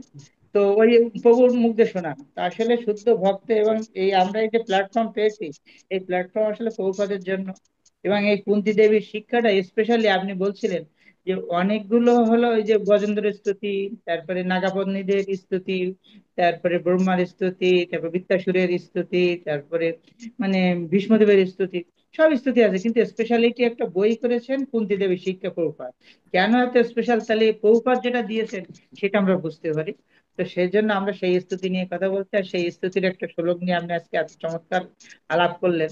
তো আমরা খুব কৃতার্থ হয়েছি, আপনি আমাদের সঙ্গে এরকম সুন্দর সুন্দর অভিব্যক্তি, এবং আপনি এই সচিদানন্দ স্বামী মহারাজের কথা বললেন। উনি তো মায়াপুরে এই যে কীর্তন মেলার অ্যানেজ করেন। তো অত্যন্ত চমৎকার ওনার কথা। তো আমার খুব ভালো লাগছে আপনার এই যে সমস্ত কৃষ্ণ ভক্তির যে আলোচনা করলেন, কুন্তিদেবীর স্তুতি বানান। হরে কৃষ্ণ, প্রণাম। হরে কৃষ্ণ প্রভু, আমি সুবল কানাই প্রভুর দৃষ্টি আকর্ষণ করছি একটু। হ্যাঁ, বলুন। প্রভু এই মানে আমাদের তো একটা প্রশ্ন উত্তর পর্বের একটা ইয়ে ছিল যে আমার ভিতরে অনেক সমস্যা আছে, মানে আমার ব্যক্তিগতভাবে অনেক প্রশ্ন আছে, অনেক কিছু বুঝি না। তো আপনি বলছিলেন যে একদিনকে আমরা শুধু প্রশ্ন নিয়ে বা প্রশ্ন কার কি আছে। সেটা এ, আমাদের প্ল্যাটফর্ম ইয়ে দেবে। হ্যাঁ, বলেছিলাম মাসে একদিন আমরা এটা করবো। তো এটা কবে কিরকম কি হবে, মানে আমার এখনই একটা প্রশ্ন মানে করতে ইচ্ছা হচ্ছে, আমি ঘুর ঘুর করছি অনেক সময় মাথায়, মানে সেটা হচ্ছে যে আমরা জানি প্রভু, আমি প্রশ্নটা করতে পারি? হ্যাঁ, করুন।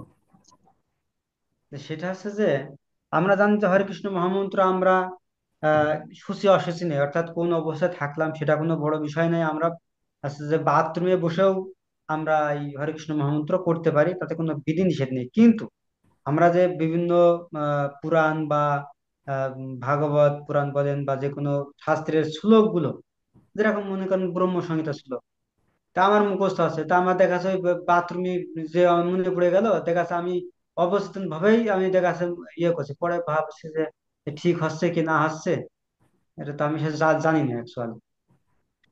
তা আসলে সবসময় কি করা যাবে কি না? খুব সুন্দর প্রশ্ন। পুষ্প মুকুন্দ প্রভু। হরে কৃষ্ণ। পুষ্প মুকুন্দ প্রভু। দাঁড়াও, আমি একটু বাতাসটি আমি পুষ্প মুকুন্দ প্রভু। হরে কৃষ্ণ প্রভু, শ্রীকান্ত দত্ত না প্রভু। মহানন্দ প্রভুর প্রশ্নের জবাব দিন। প্রভু আমি প্রশ্ন শুনতে পারিনি, আমার রিকানেক্ট হয়ে গেছিল। প্রশ্ন আর দিচ্ছি। প্রশ্নের উত্তরটা সবচেয়ে ভালো এখানে দিতে পারবে আছে এই পালক গৌরাঙ্গ নিতাই দাস প্রভু, আর আছে সুগল কানাই দাস প্রভু, এই দুইজন। আমিও উত্তরটা জানবো আর কি। আপনাকে মানে আমরা অনুরোধ করছি আপনি এইটার অ্যান্সার করুন। প্রভু আমি শুনিনি প্রশ্নটা কি। আমরা আবার বলি প্রশ্নটা। প্রভু বলছেন যে দেখুন, হরিনাম সংকীর্তন যে কোনো সময় যে কোনো মুহূর্তে করা যায়, কোনো বাধা বিঘ্ন নেই, সেটা করানো যাবে। কিন্তু এই যে ব্রহ্মসংহিতা কিংবা অন্য কোনো অমিত নাহা কেন কথা বলছেন?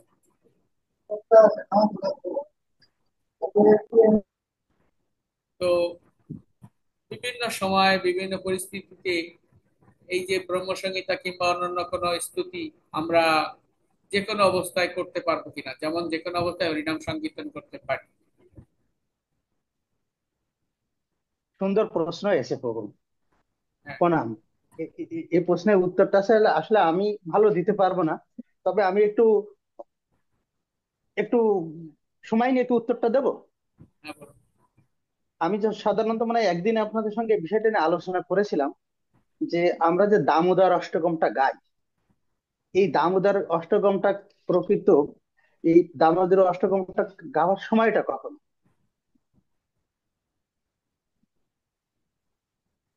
এটা হচ্ছে আমরা দামোদর মাসে করি।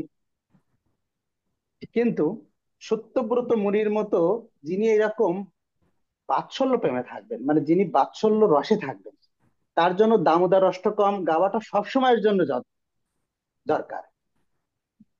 যিনি দাস্যরসে থাকবেন, তিনি সবসময় ভগবানকে দাস্যরসে ভালোবাসবেন। যিনি সখ্য থাকবেন, তিনি ভগবানকে সখ্য ভালোবাসবেন। ঠিক তেমনি এই যে আমরা যে প্রার্থনামূলক যে কথাগুলো, এই প্রার্থনাগুলো মূলক যে শ্লোকগুলো আছে, এই শ্লোকগুলো আমরা সবসময় যেন করতে পারি। এতে কি হবে? এতে আছে আমাদের যে হৃদয়ের মলিনতা দূর হবে এবং শুদ্ধতা বাড়বে। কিন্তু মূল যেটা আমাদের, যেটার জন্য আমাদের এই মলিনতা দূর করা দরকার, মানে এত শাস্ত্র গ্রন্থ আমরা পড়ে দিন শেষে শুধু আমরা একটা জিনিসই জানি, সেটা হচ্ছে আমাদের হরিনাম করতে হবে। এবং এটাই আসছে এই হরিনাম সঠিকভাবে, অর্থাৎ নিরপরাধ ভাবে হরিনাম করার জন্যই এই সব প্রার্থনাগুলো কিন্তু আমাদের শিক্ষা দিচ্ছে। যে প্রার্থনাগুলো আমাদের শিক্ষা দিচ্ছে এটাই, যে আমাদের নিরপরাধ ভাবে হরিনাম করতে হবে।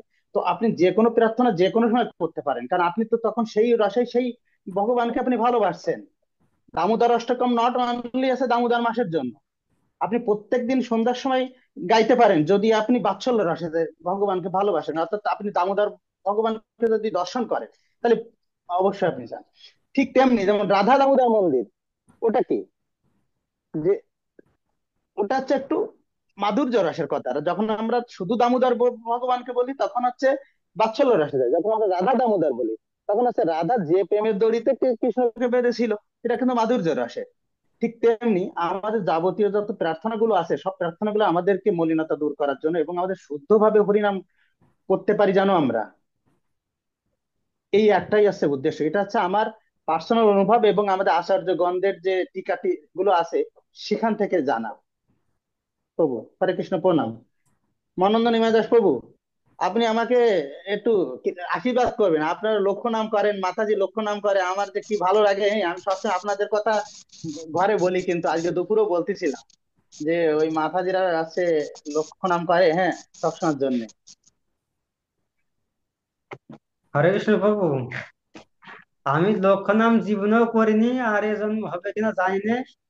আপনারা প্রার্থনা করেন কিন্তু ষোলমালা খুব সুন্দর করে মানে করতে পারি। আপনার মাতাজি আচ্ছা মধ্যে মাঝে মাতাজি, ওই চেষ্টা প্রভু ওই করেন। প্রশ্নের উত্তরটা কি আমি মানে আপনার মতো হয়েছে কিনা আর কি? হ্যাঁ প্রভু। মানে প্রশ্নে যে প্রশ্নটা করেছিলেন তার উত্তরটা। প্রভু উত্তর আপনারা যেটা বলবেন, আমি তো জানি না এখন। যদি করা যায় তাহলে করবো, যদি দেখি যে না করা যায় না তাহলে আমাকে তো বাদ দিতে হবে। আমি তো করছি, দেখা যাচ্ছে যে একটা জিনিস মুখস্থ আছে। আমি তো মানে ওখানে দেখা যাচ্ছে মনে পড়ে গিয়েছে ওই ফুডটা বা ওই জিনিসটা আমার মনে পড়ে গেছে, দেখা যাচ্ছে আমি ওই অবস্থায় করছি। পরে মনে হচ্ছে যে আমি তখন বাথরুমে আছি বা আমি তখন অমুক জায়গায় আছি। ওই যে রূপ সনাতনে প্রাক্তন প্রেসিডেন্ট ভদ্রনিমাই প্রভু যখন তিনি দেহ রেখেছিলেন, তখন আমরা একটা ক্লাস করছিলাম, শুভনিতাই প্রভু টভু সহ আমরা একটা ক্লাস করছিলাম। হঠাৎ করে ওই অ্যাক্সিডেন্ট হওয়ার পরে আমাকে একজন একটা কল দিলে আমি শুভনিতাই প্রভুকে বললাম যে প্রভু এই এই ঘটনা ঘটেছে। ঠিক তখন উনি বললো যে ক্লাসটা কি উনি বন্ধ করে দেবেন কিনা। পরবর্তীতে আমরা যখন জানলাম যে উনি একটা গাভীকে বাঁচানোর জন্য অ্যাক্সিডেন্টটা করেছিলেন। জানা আছে না প্রভু বিষয়টা? হ্যাঁ প্রভু। হ্যাঁ হ্যাঁ, জানা আছে, জানা আছে তো। হ্যাঁ। বলেন। তো শুভনীতাই প্রভু ওখানে একটা কথা বলেছিলেন, আমার ভীষণ ভালো লেগেছিল, যে যখনই তিনি গাভীকে বাঁচানোর জন্যই অ্যাক্সিডেন্ট করুক, সেটা তার মানে আমাদের সাধারণদের ভাষায় অপমৃত্যু হতে পারে, কিন্তু গাভী যখন যুক্ত আছে তখন ওই ভগবান এসে গোচারণ লীলার সাথে যুক্ত হয়ে গেছে। অর্থাৎ উনি দেহ রেখে স্বয়ং তখন তিনি কৃষ্ণের গোচারণ লীলাতে যুক্ত হয়ে গেছেন। এটা সুবিনীতা প্রভু ক্লাসে তখন বলেছিলেন। তো আমি তখন দেখলাম যে আমরা যখন গাভীকে উনি বাঁচানোর জন্য চেষ্টা করেছেন, তার মানে কি কৃষ্ণের গাভী, তা কৃষ্ণের গাভীকে ভালোবাসেন, তার তো প্রণাম মন্ত্র আছে। তা তিনি গাভী সবসময় গোচারণ করেন। তিনি তার নামই আছে গোপাল, গোপালকেও তিনি আনন্দ দেন এবং ইন্দ্রদেরকেও তিনি আনন্দ দেন। তাহলে তিনি কেন গোচারণ না? তো আপনি যে মুহূর্তে যে কোনো ধরনের প্রার্থনা করছেন, প্রত্যেকটা প্রার্থনায় ভগবানের রূপ গুণ নিয়ে কথা বলা হচ্ছে। তা ভগবানের রূপ গুণ নিয়ে যখন প্রার্থনাতে কি কথা হচ্ছে, ভগবানের রূপ গুণ নিয়ে তো কথা হচ্ছে। তার রূপ গুণ লীলা নিয়ে যখন কথা হচ্ছে, তখন তো আপনি স্বয়ং তার সঙ্গে লীলাতে যুক্ত হচ্ছেন। সময় বা বিচারটা না। এই কোন সময় বিচারের দরকার নেই তো। মানে মহাপ্রভু তো বলে গেছিল যে সহজ ও সহজ বলে কলিযুগে কিছু নাই।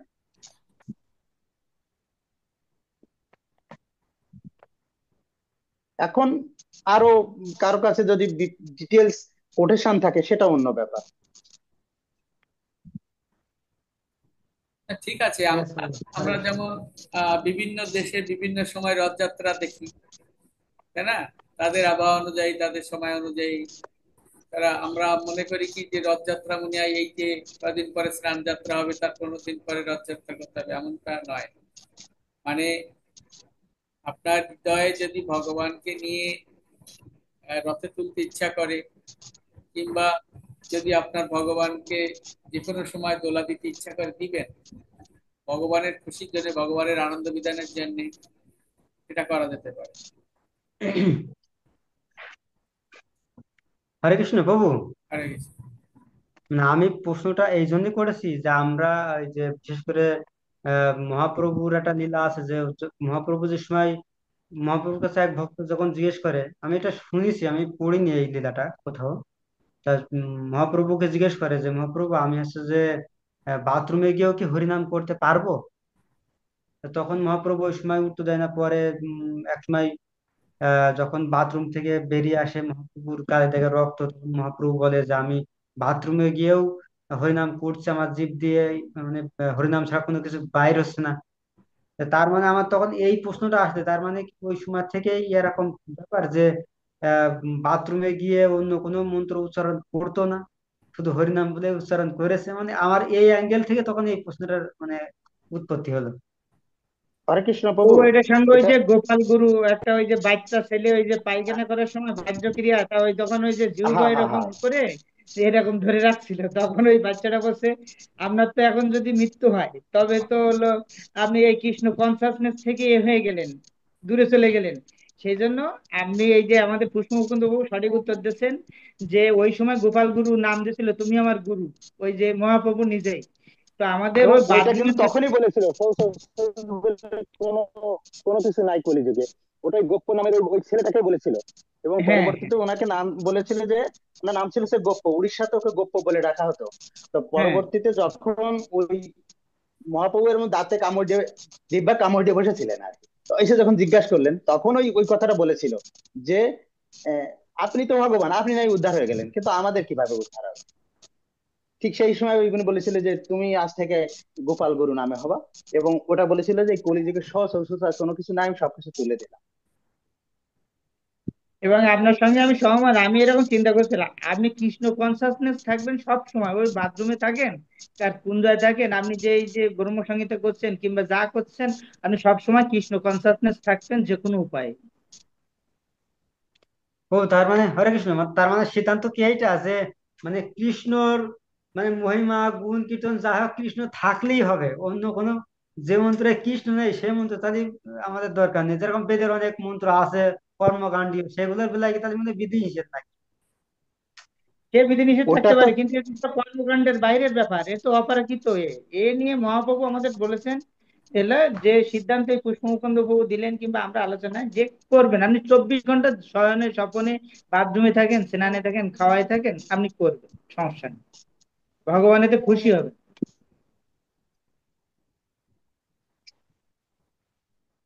আহ প্রভু, আপনি কি মানে প্রশ্নের উত্তর খুশি হয়েছেন কিনা বা সঠিক মার্গের উত্তর হয়েছিল কিনা? হ্যাঁ প্রভু, বুঝতে পেরেছি। আরেকটা বিষয় হচ্ছে প্রভু, দেখুন, এই একটু আগে আমি তো ঢুকতে দেরি হয়েছে আমার। প্রভুপাদ আমাদেরকে ওই যে অনেক সময় তর্ক হয় না যে আমাদেরকে যে প্রভুপাদ কি দিয়ে গেলেন, এটা তার কৃষ্ণ নামদাস প্রভুর একটা সুন্দর একটা প্রচার ইয়ে আছে, ভিডিও আছে। যে অন্য জায়গায় তো রাগমার্গীয় সিদ্ধান্ত আছে, আমাদের কিন্তু বিধি মার্গের সিদ্ধান্ত। তাহলে আমরা কি রাগ মার্গের সিদ্ধান্তে কোনোদিন পৌঁছতে পারবো না? তো আপনি, এটা খুব সহজ সরল নিয়ম। আমরা যখন মা বলি, মই আকারে মা, মই আকারে মা, মা কয়াকারে কা, কয়াকারে কা, কাকা। কিন্তু যখন আমি কর বানানটা শিখে যাই, তখন তো আর কাকা উচ্চারণ করতে কয়াকার কয়াকার আমরা বলি না, বলি কি, কাকাই বলি। বড় বড় বানানও আমরা বানান করে আর পড়ি না। কিন্তু যখন আমরা পড়তে শিখি না, তখন বানান করে পড়ি। এই যে বানান করে পড়ছি, এটা হচ্ছে বিধিমার। কিন্তু পড়াটাই একই, কিন্তু যখন আমার বানান করে আর পড়া লাগতেছে না, আমি অটোমেটিকলি কাকাটা বলতে শিখে গেছি, মামাটা বলতে শিখে গেছি, ওটা হচ্ছে রাগমার্গ। আহামরি কিছু তফাৎ নেই কিন্তু। তফাৎটা হচ্ছে, এখন আপনি 16 মালা জপ করছেন, আমি 16 মালা মানে আমার শেষ করতে হবে, এই একটা প্রবণতা যে আমার 16 মালা। আর অনেক সময় হয় না যে আপনি 16 মালা শেষ হয়ে গেছে, তারপরও বিকালে আপনাকে জব করতেছে, একটু সময় আছে, একটু জব। এটা এই যে ভাবনাটা, যেটা মাতাজি করেন, লক্ষ্য নাম করেন, এটা আছে, এটা আছে রাগমার্গ অনুভব। বেশি তফাৎ নেই। বিধি মার্গ আর রাগ মার্গতে তফাৎটা কি? তফাৎ আছে একটা, আমি একটা গুনে গুনে করতেছি, বা আমি একটা, আমার এটা না হলে নয় জেনে করতেছি, আর একটা হচ্ছে আমি আনন্দ পেয়ে করতেছি। একসময় আমার সেই ই, গুণাটা শেষ হয়ে গেল, আমি তারপরেও কিছু করতেছি। কাকা বানান আমি কয়াকার কয়াকার বলতেছি না, আমি কাকাই পড়তে পারতেছি, আমার আর বানান শিখতে হচ্ছে না। সিম্পল একদম। উম, ভক্তি তো প্রভু, মানে আমরা তো, আপনারা তো আমার চেয়ে আরো সবাই এখানে যারা আছেন, ম্যাক্সিমামই আমার চেয়ে এখানে জ্যেষ্ঠ ভক্ত আর কি। আমি সবচেয়ে কনিষ্ঠ ভক্ত এবং আমার সবচেয়ে দুরাচারী এখানে। কিন্তু আমি একটা জিনিস বুঝি, অনুভব করি, যে আমরা যতটা কঠিন ভাবি, ভক্তি করাটা ততটাই সহজ। এই যে আজকে আমার অনেকক্ষণ ধরে পালক গৌরাঙ্গ প্রভুর সাথে কথা ছিল, খুবই সিম্পল। উনি সারাদিন চাকরি করেন, এই সুবল কানাই প্রভু সারাদিন কাজ করেন, কিন্তু তারপরে এসে এই চালাচ্ছেন, সারা সময় কৃষ্ণ কথা বলছেন। এটাই তো ভক্তি। প্রভু আমার বলা ভুল হলে সাথে সাথে একটু সংশোধন করে দেবেন। সুবল কানাই প্রভু এবং পাল গৌরাঙ্গ প্রভুকে বলছে। হ্যাঁ, ঠিক আছে, সবার উপলব্ধিটা খুব সুন্দর। খুব ঠিক আছে। এ বিষয়ে যারা কথা বলেছি এ পর্যন্ত, তার বাইরে যারা কথা বলেনি, তাদের কোনো অভিমত আছে কিনা, বা কোনো এই বিষয়ে কোনো জানার কিছু আছে কিনা? শ্রীমান চন্দ্রবানু দাস প্রভু, নিরালা রাধামা, ইন্দুরানী বিশ্বাস। হরে কৃষ্ণ। হ্যাঁ। হরে কৃষ্ণ, দণ্ডবত প্রণাম। আমাকে সিলেটের এক প্রভু বলছিল যে উনি অধিকাংশ শ্লোক শিখছে বাথরুমে বসে। আহ, তখন আমি বুঝতে পারছিলাম যে আসলে কৃষ্ণ স্মৃতিটা সব সময় থাকাটাই রাগানো মার্গ। হরে কৃষ্ণ। তো আপনাদের আলোচনাটা শুনছিলাম, খুবই ভালো লাগছিল। হরে খুব সুন্দর। হরে কৃষ্ণ। নতুন নতুন আর কেউ যারা কথা বলেনি এ পর্যন্ত? হরে কৃষ্ণ, প্রণাম প্রভু। হ্যাঁ মা। আপনাদের কথা শ্রবণ করছিলাম, আমারও কিছু কিছু এই এই ধরনের প্রশ্ন ছিল, সেটা একেবারে ডাউটটা এখন ক্লিয়ার হয়ে গেছে পুষ্পমুকুন্দ প্রভুর অ্যান্সারে। হরে। যেমন হরি বল, খুব সুন্দর। এই এই ধরনের প্রশ্ন পর্বে আসলে থাকা উচিত আমাদের আচ্ছা, ক্লাসে, এখন থাকলে থেকে আমরা আমরা অনেক কিছু জানতে পারবো। একটা সিদ্ধান্ত নেই। আমরা যদিও বলেছিলাম যে মাসে একদিন, তো আপনারা মানে সবসময় আমাদের গ্রুপে মেসেজ করবেন প্রশ্ন নিয়ে। এই প্রশ্নগুলো কালেকশন করে আমরা 10টার বেশি প্রশ্ন হলে একটা দিন আমরা এই প্রশ্নের উত্তরের গ্রুপ করে যাব। আমি কি সঠিক বললাম কিনা, প্রশ্নবদ্ধ প্রভু, পালক প্রভু? হরে কৃষ্ণ। হরে কৃষ্ণ প্রভু প্রণাম। আপনি যে ধরনের সিদ্ধান্ত নেবেন আমি তাইতে রাজি, শুধু আপনাদের চরণ ধুলার সাথে আমাদেরকে জড়ায় রাখলে হবে। না, এরকম না, এরকম সিদ্ধান্ত দিতে হবে। হ্যাঁ, আপনি তো সব সময়ই আমাদের মাথার উপরে। কি পালক করবো এরকম প্রশ্ন কি? আমরা করতে পারি, আমরা প্রশ্ন উত্তরে, এই যে আপনি 10টা একটা বাইন দিলেন, হ্যাঁ, 10টা হোক, 7টা হোক, 8টা হোক, প্রশ্ন হইলে আমরা একটা প্রশ্ন উত্তরের পর্ব করে সবার অনুভূতি ব্যক্ত করার আচ্ছা একটা প্রভু, প্রোগ্রাম আমি আমরা করতেই পারি। প্রভু আর একটা জিনিস আমি করতে আজকে দুপুরে একটা জিনিস আমি ভাবছিলাম। আচ্ছা, ওই অন্নপূর্ণা মাতাজি অনেকদিন দর্শন পাই না ওনার। বৈষ্ণব দর্শন না করলে তো আসলে পবিত্র হতে পারি না আমরা, ঠিক আছে, বিশেষ করে আমাদের আমি। সবাইকে পবিত্র করুন মা, অন্নপূর্ণা মাতাজি পবিত্র করুন আমাদের তাড়াতাড়ি। কারিগল, আপনি কি বাসায় এসেছেন কিনা? রেবতী, অন্নপূর্ণা মা, হরে কৃষ্ণ। আচ্ছা, এই যে, হরে কৃষ্ণ প্রভু, প্রণাম প্রভু। এখন আমি সলতে বানাচ্ছি, মঙ্গল আরতির সলতে নাই, সলতে বানাচ্ছি, আসছি সেই 9টার পরে। আমি যখন অন করলাম তখনই দেখি কোশ্চেনটা কি তাও আমি শুনতে পাইনি। এই জন্য আমি কিছু মানে বুঝতে পারছি না। আমি মানে এত বেশি জড়জাগতিক অবস্থার মধ্যে পড়ে আছি যে আমার মনে হয় আর উত্তরণ হবে না হ্যাঁ, আপনাদের আপনি এত মুখ। এত বেশি জড়জাগতিক অবস্থায় পড়ে আছেন যে মঙ্গল আরতির জন্য এখন শুনতে বানাচ্ছেন। হ্যাঁ, এটা কি আপনাদের জড়জাগতিক শ্রীমুখ কার্যকলাপ? দর্শন, আপনাদের শ্রীমুখ দর্শন না করলে যদি আমি এই এইটুকু যদি আমার মিস হয়ে যায়, তাই আর কি করছি। আমি কি করব, আমি সময় পাচ্ছি না, চেম্বারে এত ভিড় যে আমি মানে কোনোভাবে আসতে পারছি না আগে আগে।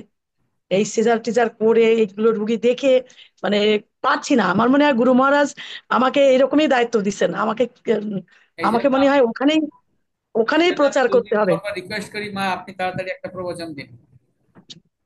প্রভু, আপনি তো আমাকে শুদ্ধিকরণের জন্য এই প্রস্তাব দিয়েছেন, কিন্তু আমার মানে আমি এত হতভাগ্য যে আমি সেটা সময় পাচ্ছি না। আপনি তো আমার শুদ্ধিকরণের চেষ্টা করেই যাচ্ছেন, কিন্তু আমি পাচ্ছি না প্রভু। দেখি গুরু গৌরাঙ্গের কৃপায় যদি একটু সময় করতে পারি। মুনমুন ফোন দিয়েছিল যে প্রভুর প্রবচন আছে একটু শোনার জন্য, আমি ফোনটাও রিসিভ করতে পারিনি। তখন রুগীর সামনে কথা বলছি, আমি আর ফোন রিসিভও করিনি। মানে এমন অবস্থা হচ্ছে যে পাচ্ছি না প্রভু।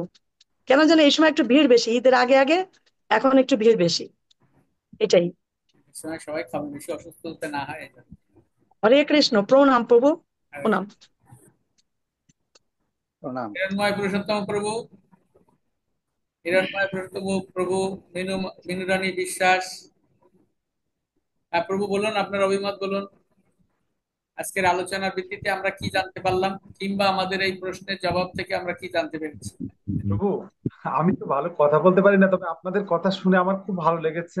ভগবান মানে যে অনেক বিষয়গুলো, যে বিষয়গুলো আমরা একটু আলোচনা করছেন, আমার আমার জানা ছিল না, অনেক বিষয় আমি জানতে হ্যাঁ, পারছি। না আমরা যখন ক্লাসে বসি, আমাদের পূজনীয় শিক্ষক আছেন পুষ্পমব্রত প্রভু, শুভনিতাই প্রভু, তারা বলেন যে খুব ভালো হয়েছে, খুব ভালো লেগেছে, আপনি খুব ভালো বলেছেন, এরকমটা না। আসলে আপনার কোন বিষয়টা, স্পেসিফিকলি কোন বিষয়টা আপনি হাইলাইট করেছেন যে আমি আজকের পর থেকে এই বিষয়টা আমি মানে হৃদয়ঙ্গম করেছি?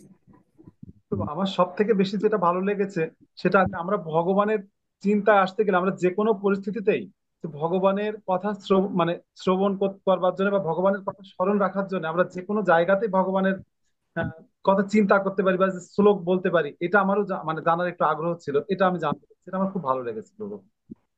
হরি বল, হরি বল। আরতি হালদার, আরাধিকা গঙ্গা দেবী দাস।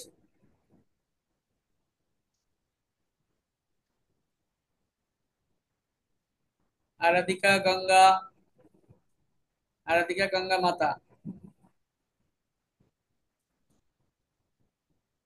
সুহাসিনী তুঙ্গবিদ্যা।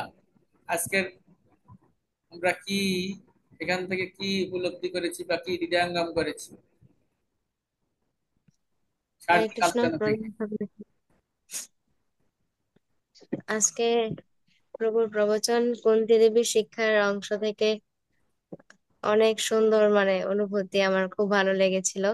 প্রভু সুন্দর সমস্ত মানে উদাহরণের মধ্যে অনেক অংশেই প্রভুপাদের অনেক শিষ্যদের উদাহরণ এবং প্রভুপাদের উদাহরণ দিয়েছিলেন। তার মধ্যে প্রভুজি বলেছিলেন যে আমরা প্রার্থনা করলে আমরা বিচারশীল হতে পারি এবং দয়ালু হতে পারি, সে সাথে বিনয়ী হতে পারি, এবং প্রার্থনার মাধ্যমে আমাদের সহ্য শক্তি বাড়ে। সেই ক্ষেত্রে প্রভু একটা উদাহরণ দিয়েছিল। প্রভুপাদের শিষ্য যে প্রসাদ পাওয়ার যে উদাহরণটা, প্রসাদ গ্রহণ করার জন্য নবীন ভক্ত, এই উদাহরণটাও ভালো লেগেছিল। এবং প্রভু বলেছিল যে ব্রহ্মাজির ব্রহ্ম সংহিতা থেকে আমরা একটা শিক্ষা লাভ করতে পারি, সেটা হচ্ছে ব্রহ্মাজি আমাদের শিক্ষা দিয়েছেন যে আমরা যে দুঃখ কষ্টগুলো ভোগ করি সেগুলো আহ আমার কোনো আপন জনের জন্য বা আমার পাড়া প্রতিবেশীর জন্য নয়, সেটা আমার নিজেরই কর্মফল। আমি আমার জন্য এই কষ্টগুলো ভোগ করছি। এই শিক্ষাটা ব্রহ্মাজি দিয়েছেন, একটা ব্রহ্মসংহিতা থেকে বলেছিলেন প্রভুজি। এবং সেই সাথে গুরু বলেছিলেন সমস্ত মহাত্মাদের প্রার্থনা এবং যারা ভগবানের শুদ্ধ ভক্ত সেই প্রার্থনাগুলো মুখস্থ করে আমরা যদি উচ্চারণ করি ভগবানের সামনে, তাহলে ভগবান অনেক প্রীত হবেন, কারণ আমরা অত্যন্ত অধম। আমরা ভগবানের গুণ মহিমা সঠিকভাবে বলতে পারি না। এবং তার আগেও পালক প্রভু বলেছিলেন আমাদেরকে ব্রহ্মসংহিতা উচ্চারণ করতে প্রতিদিন। কৃপা করবেন যেন আমরা এই মহান ভক্তদের প্রার্থনাগুলো হৃদয়ে ধারণ করে ভগবানের কাছে উচ্চারণ করতে পারি, ভগবানকে প্রীত করার চেষ্টা করতে পারি। হরে কৃষ্ণ। হরে কৃষ্ণ। তুমি কুসুমগত প্রভুকে আহ, কি জানাতে চেয়েছিলে জানাও, এই যে প্রভু আছেন বসে। জানিয়েছিলাম পরে প্রভু কৃপা করবেন, গুরু মহারাজের কৃপা প্রাপ্ত হ্যাঁ, হয়েছে আপনাদের কৃপা আশীর্বাদে। সেটা তো আমি অনেক আগে জানি। আরেক মাতাজি কোথায়? বোন নাই নাকি? শুয়ে আছে, অসুস্থ একটু। আচ্ছা আচ্ছা, থাক, এখন না, পরে একটু দর্শন করলে গুরু মহারাজের ডাক দাও, কৃপা একটু ডাক পেয়ে দাও, আসলে না। বাবা একটু ডাক দাও। না না, এখন শুয়ে আছে, ডাকতে হবে না। ছিল পেয়ে আজকে গেছে, এ করেছে, আজকে গীতা পাঠ করেছে। ওর দুদিন ধরে ঠান্ডা লেগেছিল, হয়ে গেছে। ঘুমিয়ে আছে। ঠিক আছে, আর কি কথা বলেনি? মিনু রানী বিশ্বাস সবসময় কথা বলেন। মা আপনার কথা বলুন। হরে কৃষ্ণ। সকলের চরণে অনন্ত কোটি প্রণাম। অনেক সুন্দর প্রবচন, কিন্তু আসলে অনেক কিছু শিক্ষণীয়, এখানে অনেক কিছু জানা হলো। আর যে প্রশ্ন উত্তরটা পর্ব হলো, এখানে মন্তব্য করার মতো কোনো যোগ্যতা তো নেই। আমি মনে করি যে এখানে যারা জয়েন করেন এবং এই অনুষ্ঠানে উপস্থিত থাকেন, তাদের কারোরই নখের যোগ্য আমি নই, কারণ আমার কোনো শাস্ত্রীয় জ্ঞান নেই, ভক্তিও নেই, কোনো কিছুই নেই। তো আপনারা কৃপা করে সঙ্গে রাখেন, এটুকুই। তো আমার যেটা হয় যে ভগবানের নাম যে কোনো অবস্থায়, যে কোনো জায়গায়, যে কোনো সময়ে যদি আমরা স্মরণ করি, তাহলে মনে হবে যে আমরা ভগবানের সঙ্গে আছি এবং ভগবানের কাছাকাছি আছি, ভগবান আমাদের সঙ্গে আছেন।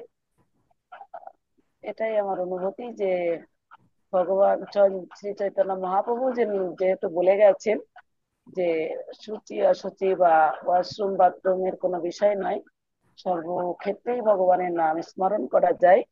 তো সেখানে যে কোনো শ্লোকই হোক না কেন, সেটা ভগবানের আহ কথা হলেই হলো, সেটা ভগবানের নাম অথবা ভগবানের কোনো আহ স্পষ্ট বা মানে শ্লোক, সেটা যেখানে বসেই করি না কেন, যে অবস্থাতেই করি না কেন, যে সময়েই করি না কেন, আমার মনে হয় যে সেটাই উত্তম সময়।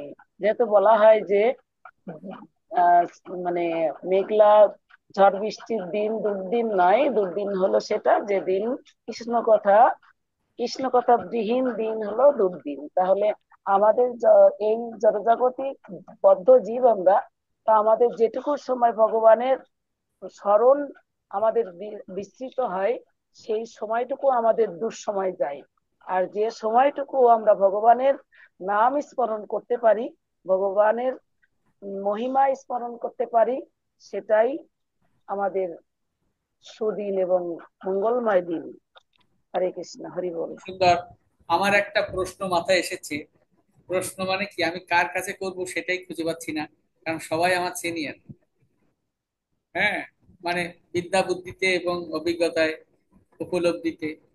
তা আমি যখন প্রথম ভক্তি জীবনে এসেছিলাম, তখন কৃষ্ণ নাম করলে মঙ্গল। সবাই কি আমার কথা শুনতে পাচ্ছেন নাকি? হ্যাঁ, শোনা যাচ্ছে, কৃষ্ণ নাম শোনা করলে যাচ্ছে। মঙ্গল। এই জন্য করতাম কি, যে মশা গ্রামে, মানে বিভিন্ন জায়গায় যখন ওই গায়ে মশা লাগে না, তখন মশা মারতাম আর এরকম করতাম, হরে কৃষ্ণ, হরে কৃষ্ণ। এখন বাদ দিয়েছি। এটা আমার কোন ধরনের অপরাধ ছিল?